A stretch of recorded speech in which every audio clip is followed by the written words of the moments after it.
Hi, my name is Sean Green and welcome to Crash Course World History. Today we're going to talk about Period 4 of World History, which is a serious topic about disease, death, conquest, and famine. If you don't look like me, I'll subjugate all of you filthy savage. Wait, it's my turn? Describing the degree of global change after 1500 CE compared to before 1500 CE. The interconnection of eastern and western hemispheres made transoceanic voyaging possible and marked a key transformation of this period. Technological innovations helped make transoceanic connections possible. Some navigation innovations include the astrolabe to determine latitude and use of compass to determine directions. A major development in the ships used was the triangular sail. Triangular sails allowed sailors to sail into the wind, encouraging voyages further and further from home. Most of these innovations originated in Asia but were adopted and spread by the Muslim Empire, eventually reaching Europe. Some notable transoceanic voyages between 1450 to 1700 CE included, in 1492, Christopher Columbus discovered the Caribbean on a Spanish-funded voyage. Now, some people ask, what effect did Columbus's travel have on the Europeans? And I say, he led to the first lasting connection between the Americas and the Eastern world. Columbus actually didn't know he visited the Americas. He thought he was in India the entire time. Hence the name Indians. For Indians. And Vasco da Gama sailed across Africa into the Indian Ocean, which is also notable. Another one is Zheng He. Zheng He, get it? Because his last name is He. Vo, please give me an A. Visited the states of Southeast Asia, the coast of India, the Persian Gulf, the Red Sea, and the east coast of Africa. Portugal began longer maritime voyages in 1430 CE because Portugal began looking for long maritime voyages because they were looking for better trade routes. Portugal wanted to trade in the Indian Ocean trade network, and the geographic characteristics such as a long coastline and facing out towards the Atlantic made it ideal for the Portuguese to begin longer seafaring expeditions. The global trade network after 1500 CE affected the pre-existing trans-regional trade networks. In context of all the new global circulation of goods, there is an intensification of all existing regional trade networks that brought prosperity and economic disruptions to merchants and governments in the trading regions of the Indian Ocean, Mediterranean, Sahara, and overland Eurasia. Oh my god, I'm just not having my day right now. Some overall effects of this change in global interconnectedness include changing patterns of long-distance trade, including the global circulation of some commodities and the formation of new regional markets and financial centers. Increased transregional and global trade networks facilitated the spread of religion and other elements of culture, as well as the migration of large numbers of people. Germs carried to the Americas ravaged the indigenous peoples, while the global exchange of crops and animals altered agriculture, diets, and populations around the planet. Okay, that's it. What originally motivated Europeans to travel across the northern Atlantic? They were looking for a faster way to access the Indian Ocean trade network, probably the most important trade network, and the monsoon changes were crucial. November to February blew to southwest, April to September blew to northeast. Sea transport is cheaper, so more bulk goods like textiles, pepper, timber, rice, sugar, and wheat. Trade was between towns and citizens, not states. Due to the discovery of these islands by European powers, many were subject to imperial rule. With Europeans came disease, and due to the lack of economic opportunity in the Polynesian islands, they were not pursued with great interest. Christianity and slavery for South American plantations were also forced upon the Polynesians. So what new financial and monetary means made new scale of trade possible? The creation of stock companies made it less risky to invest in exploration and colonization for rich people. With less risk, more people were likely to invest, and as a result, exploration grew at a much faster rate.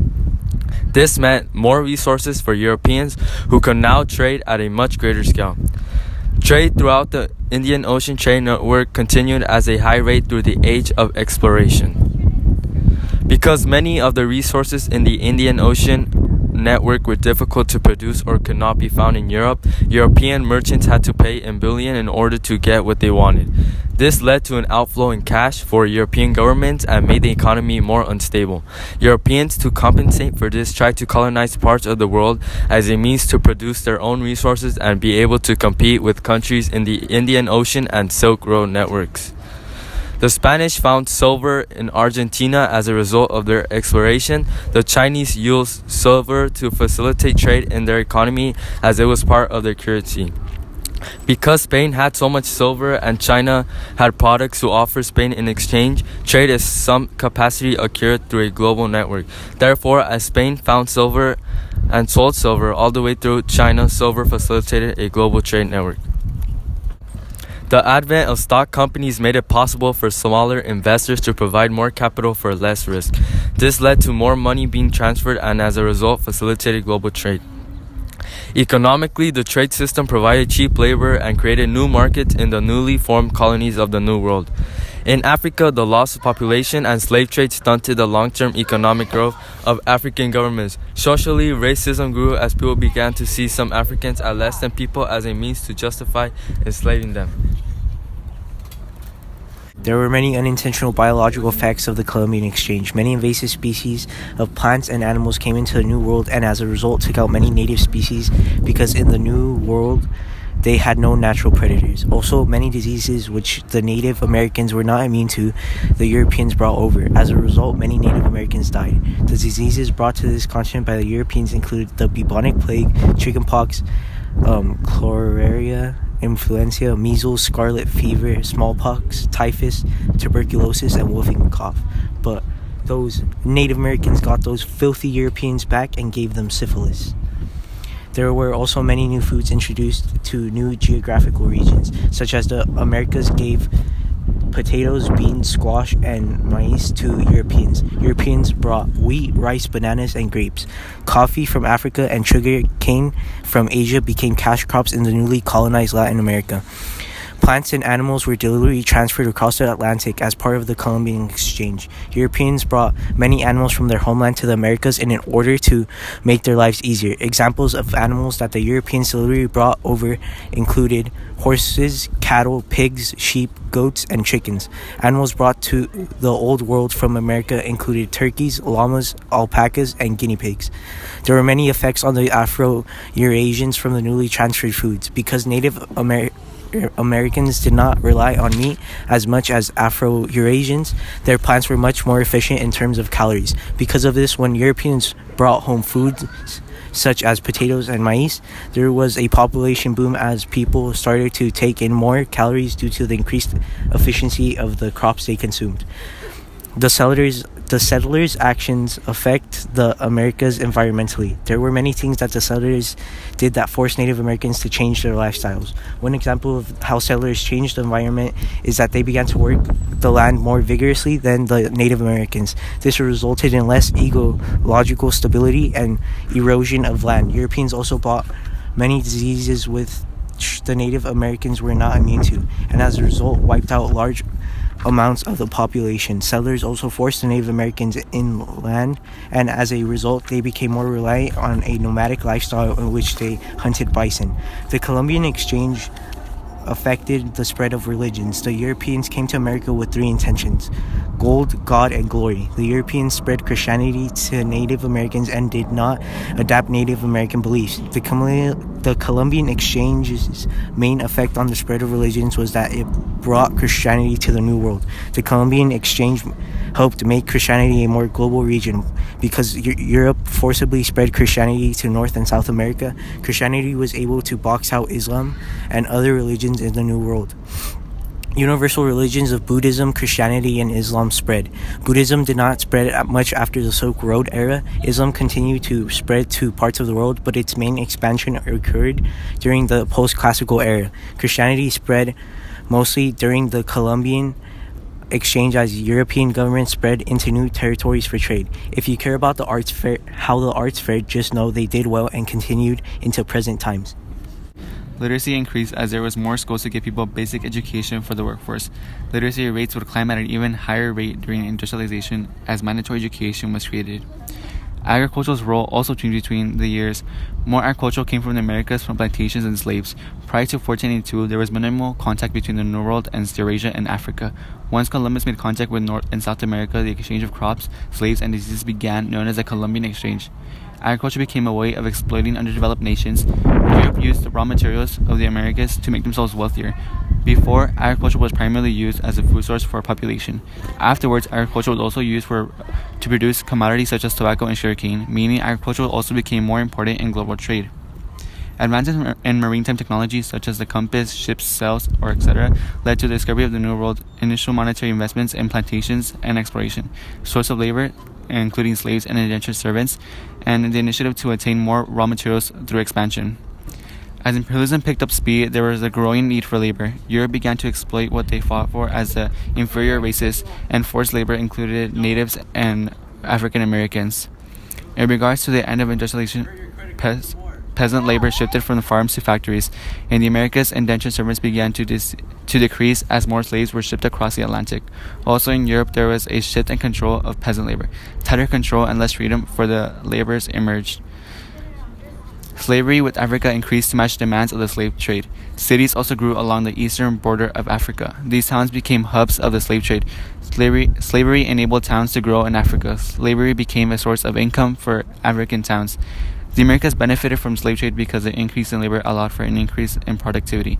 This also helped the economies in Europe nations because they reaped the benefits of the American colonies. There was a need for a labor force in the New World to work on tobacco and sugar plantations. Initially, indentured servants were sent to the New World. These servants were promised a head right of 50 acres after 7 years of service. Indentured servants became more risky because they were prone to rebellion.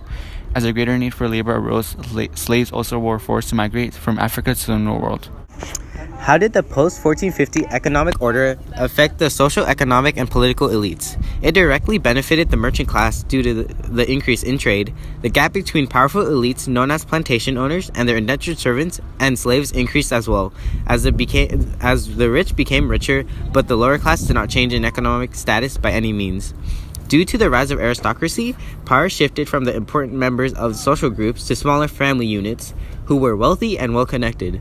Therefore, these important members lost their social status. There was an increase in women rulers during the 16th century. For example, Mary Queen of Scots, Catherine de Medici, Regent of France. These women were often more respected rulers during these times, but however, they were still seen as their husband's property.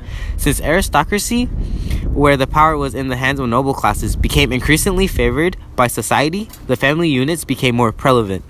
Due to the insurgence of slaves and immigrants, new societies and social standings developed in the Americas according to race. Native American societies withered as European elites continued to conquer their land and exploit their natural resources. At the same time, European conquests enabled new leaders to arise in the Americas, such as powerful Native Americans. European powers tended to install officials in areas that they ruled who were of European descent. For example, the Spanish appointed Creoles to political offices in Latin America and some parts of South Africa to rein their control. The Americas became a new site of new colonies of the Spanish and British empires. In the 17th century, Chinese and Japanese citizens participated in the growing opportunities as colonists. Site of European trading empires. Europe, Great Britain, and Spanish civilizations had empires. Portugal and the Netherlands had more of a trading empire in Southeast Asia. But how did the people of various empires react to their government's method?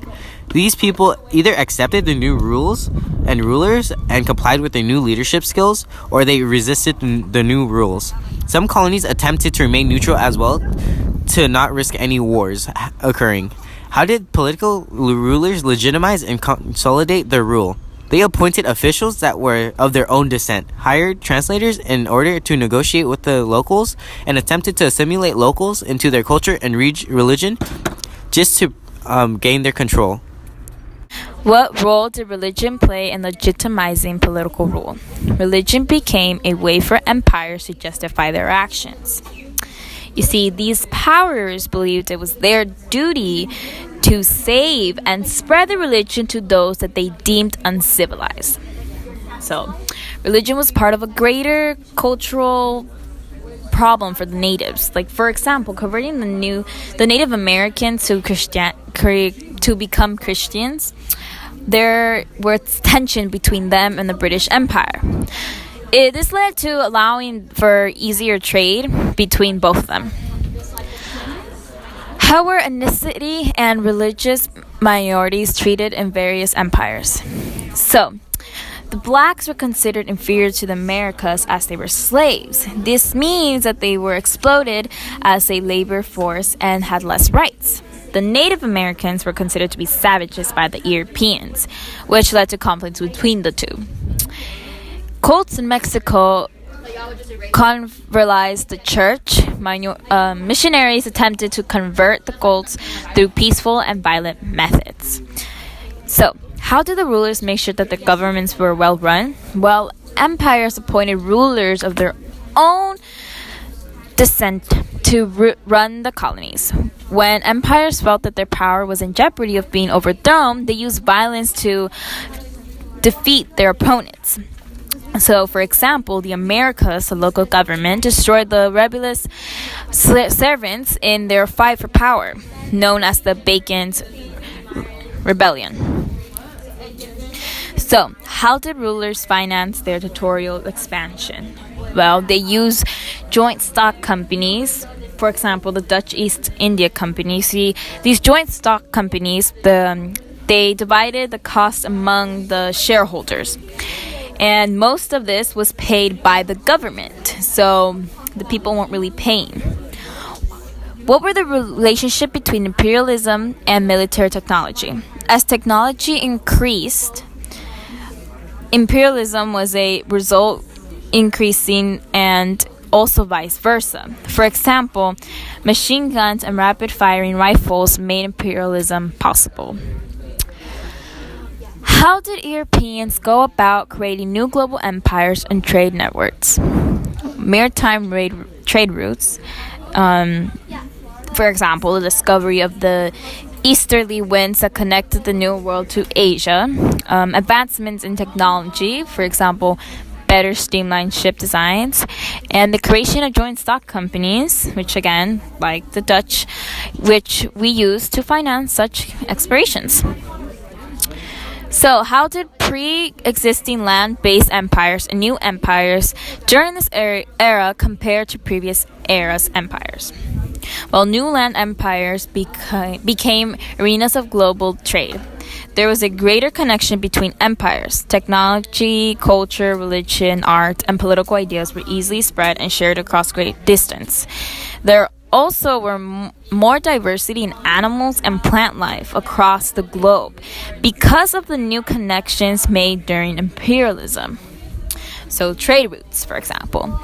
So, what were the obstacles to empire building that empires confronted, and how did they respond to these challenges? Well, the hostile natives usually delayed by force, so they dealt them with force. Changing climates, disease, natural selection, and competing empires. So they attempted to find more natural resources and grow more cash crops.